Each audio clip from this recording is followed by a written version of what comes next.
നമസ്തേ. ശബരിമല സ്വർണ്ണക്കൊള്ള കേസിൽ SIT തന്ത്രിമാരായ കണ്ഠരര് രാജീവരുടെയും കണ്ഠരര് മോഹനരുടെയും മൊഴിയെടുത്തു. 2019 ശ്രീകോവിലിൽ നിന്ന് സ്വർണ്ണപ്പാളികൾ ഇളക്കാൻ അനുമതി നൽകാനുണ്ടായ സാഹചര്യങ്ങൾ അറിയാനായിരുന്നു ഇത്. 2019 മാർച്ചിന് ശേഷം വാതിലിളക്കിയപ്പോഴും പുതിയത് സ്ഥാപിച്ചപ്പോഴും കട്ടിളപ്പാളികൾ ഇളക്കുമ്പോഴും രാജീവരായിരുന്നു തന്ത്രി. ദ്വാരപാലക ശില്പപാളികൾ ഇളക്കുമ്പോൾ കണ്ഠരര് മോഹനരായിരുന്നു തന്ത്രി.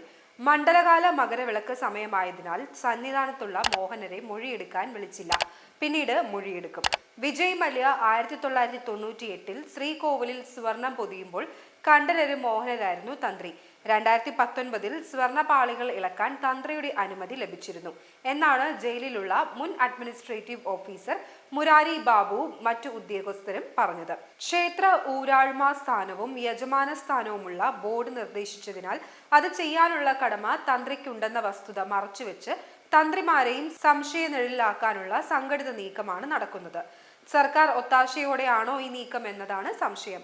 ദേവസ്വം അധികൃതരുടെ രേഖാമൂലമുള്ള കത്ത് ലഭിച്ച ശേഷമാണ് പാളികൾ ഇളക്കാൻ അന്നു തന്നെ പൂജ നടത്തിയതെന്നും കട്ടിളപ്പാളികൾ പുറത്തു കൊണ്ടുപോകരുതെന്ന് പ്രത്യേകം നിർദ്ദേശിച്ചിരുന്നുവെന്നും രാജീവര് മൊഴി നൽകി.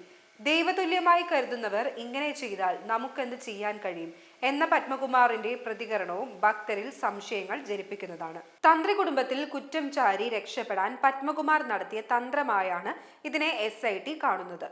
പോറ്റിയെ ജാലഹള്ളി ക്ഷേത്രത്തിൽ വെച്ച് പരിചയമുണ്ടെന്ന് കണ്ഠരര് രാജീവര് നൽകിയ മൊഴിയിലുണ്ട്. ശബരിമലയിൽ കീഴ്ശാന്തിയുടെ സഹായിയായി പോറ്റി എത്തിയപ്പോഴും സഹകരിച്ചിരുന്നു. എന്നാൽ അയാളുടെ തനി നിറവും ലക്ഷ്യവും അറിയുമായിരുന്നില്ല.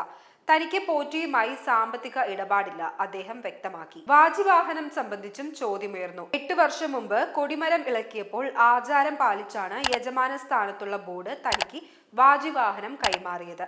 ഒരിക്കൽ ഉപയോഗിച്ച വാഹനം വീണ്ടും ഉപയോഗിക്കാൻ പാടില്ല എന്നതാണ് താന്ത്രിക വിധി. വാഹനം ഉടച്ചു വാർക്കാൻ അനുമതിയില്ല.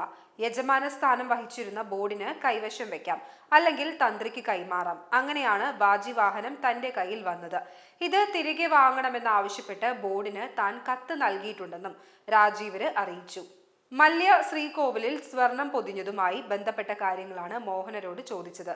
മല്യ പാളികളിൽ സ്വർണം പൊതിയുകയായിരുന്നുവെന്നും പോറ്റിയെ തനിക്ക് അറിയില്ല എന്നുമാണ് മോഹനരുടെ മൊഴി.